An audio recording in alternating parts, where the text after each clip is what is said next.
درانی صاحب، آزاد کشمیر کے انتخابات جو ہیں وہ کل ہو رہے ہیں، اس کا پہلا مرحلہ، اس کے اب وفاقی سیاست پر کیا اثرات آپ کو نظر آ رہے ہیں؟ آپ تو ہمیشہ کچھ دنوں سے اور کچھ عرصے سے بات کر رہے ہیں کہ قومی حکومت کا قیام عمل میں لایا جائے، اور یہی دونوں بڑی سیاسی جماعتیں جو ہیں وہ آزاد کشمیر میں اقتدار لینے کے لیے وہاں پر موجود ہیں، بڑی زبردست قسم کی کیمپینز بھی چلائی ہیں اور بڑی تلخ باتیں بھی ہوئی ہیں۔ تو ایک جانب حکومت کرنے کے بعد اب دوسری جانب وہ رخ کر رہے ہیں، آپ کو کیا لگتا ہے اس کا وفاقی سیاست پر کیا اثر پڑے گا، اور سیاسی استحکام آزاد کشمیر کے لیے ان انتخابات میں کیسے آپ دیکھتے ہیں؟ بسم اللہ الرحمن الرحیم۔ دیکھیں، یہ جو انتخاب کے نام پہ ایک ایکسرسائز ہو رہی ہے، یہ چنوتی ہو رہی ہے یا انتخاب ہو رہا ہے، آئی ڈونٹ نو، لیکن مطلب 2024 کے بعد جو نیا ایک جسے کہتے ہیں پولیٹیکل ڈاکٹرین آئے ہے، اس کے اندر تو مطلب انتخاب نہیں ہوتا، بلکہ انتخاب کے لیے بدر بانٹ ہوتی ہے سیٹوں کی مختلف پارٹیوں کے درمیان، مختلف بھی نہیں بلکہ وہی 2-3 پارٹیاں جو جیسے جو اس وقت مرکز میں اقتدار میں ہے، پیپلز پارٹی اور نون، گلگت بلتستان کو بھی انہوں نے آپس میں بانٹ لیا، تو اب کشمیر کو بھی وہ آپس میں بانٹنے کے لیے نکل پڑے ہیں۔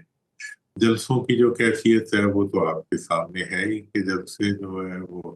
اپنا ہی کراؤڈ لا کے اور اپنے ہی کراؤڈ کے سامنے بیٹھ کے یا اپنی کرسیاں اور خالی کرسیوں کے سامنے بیٹھ کے جو ہے ایک تقریری مقابلہ ہو جاتا ہے، اور وہ تقریری مقابلہ بھی لیڈروں کے درمیان نہیں ہوتا، لیڈروں کے اسپیچ رائٹرز کے درمیان ہوتا ہے، اور اس میں عوام کے لیے تو کچھ ہوتا نہیں، بلکہ سامنے عوام بھی نہیں ہوتے، سامنے تو اپنے ہی لائے ہوئے لوگ ہوتے ہیں۔ تو درانی صاحب وہ کیا کریں، ہو بھی کیا نا، دیکھیں دو سیاسی جماعتیں ہیں، وہ اپنے آپ کو بڑی سیاسی وفاقی سیاسی جماعتیں مانتی ہیں، پی ٹی آئی نے وہاں سے آپ کو پتہ بائیک آؤٹ کر دیا ہے، میدان خالی چھوڑ دیا ہے، تو جو بھی نشستیں ہوں گی پھر انہی میں ہی بٹیں گی نا۔ تو آپ کو کیا لگتا ہے پی ٹی آئی کی اسٹریٹجی آپ کو کیا نظر آتی ہے؟ کبھی وہ پارلیمنٹ کا حصہ بننے کے بعد بھی احتجاج کر رہے ہیں، کبھی الیکشنز کے موقع پر وہ بائیک آؤٹ بھی کر رہے ہیں اور حکومت پر دباؤ ڈالنے کی کوشش کرتے ہیں، وہ بھی نہیں ہو پاتا، تحریک چلانے کی کوشش کرتے ہیں، وہ بھی نہیں ہو پاتا، اپنے لیڈر سے ملاقات تک حاصل نہیں کر سکے، تو ایک سپیس تو انہوں نے دیا نا اس گورنمنٹ کو۔ پھر دیکھیں انہوں نے کیا سپیس دینی ہے، انہوں نے تو مطلب دیکھیں اس وقت حکومت ہو یا اپوزیشن ہو، اگر اپوزیشن پی ٹی آئی کو ہم کہتے ہیں تو یہ دونوں جو ہیں یہ ایک ہی سکے کے دو رخ ہیں، اور مطلب اس وقت اپوزیشن پارلیمنٹ میں موجود پارٹیوں میں سے کوئی بھی اپوزیشن نہیں ہے۔ اپوزیشن تو اس وقت عوام ہے جو مہنگائی اور استحصال کی چکی میں پس رہے ہیں، یا اپوزیشن میں لوگ جو ہیں وہ اس وقت جیلوں میں ہیں۔ یہ لوگ جو پارلیمنٹ میں بیٹھے ہوئے ہیں یہ تو سب یہی چاہتے ہیں کہ اسٹیٹس کو رہے، اس لیے آپس میں یہ لوگ ایڈجسٹمنٹ کر لیتے ہیں۔ اگر مطلب پی ٹی آئی کو کہا جائے کہ الیکشن میں حصہ نہ لو تو وہ نہیں لیتے،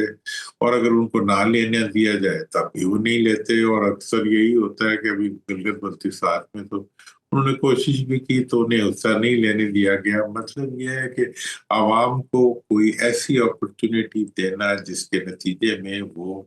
اپنی مرضی کی کسی لیڈرشپ کو منتخب کر سکیں، یہ اس وقت حکومت کا مطمع نظر نہیں۔ حکومت کسی لیجیٹیمیسی کے لیے الیکشن میں حصہ نہیں لے رہی، بلکہ ٹوٹل پورا کرنے کے لیے حصہ لے رہی، تو وہ ٹوٹل پورا ہو جائے گا، اور گلگت بلتستان میں ایک دن میں ہو گیا تھا، کشمیر میں 3 ٹوٹوں میں ہو جائے گا، کیونکہ کشمیری عوام جو ہیں وہ اس رویے سے جو مرکز کی ان پارٹیوں نے کشمیر کے ساتھ روا رکھا ہوا ہے کہ جی جس کی حکومت پاکستان میں ہوگی اسی کی حکومت کشمیر میں ہوگی، یہ کشمیریوں کے لیے بہت بڑا ایک وہ ہے،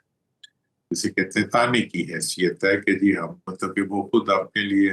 ووٹ بھی نہیں دے سکتے، بلکہ جس کو پاکستان میں اقتدار دے دیا گیا یا جو اقتدار میں آ گیا اسی کا یہ رائٹ بن گیا کہ وہ کشمیر کے اندر کی حکومت بنائے۔ مطلب وہ کشمیری جو اپنی حق خود ارادیت کے لیے اور اپنی حیثیت کو پاکستان کے ساتھ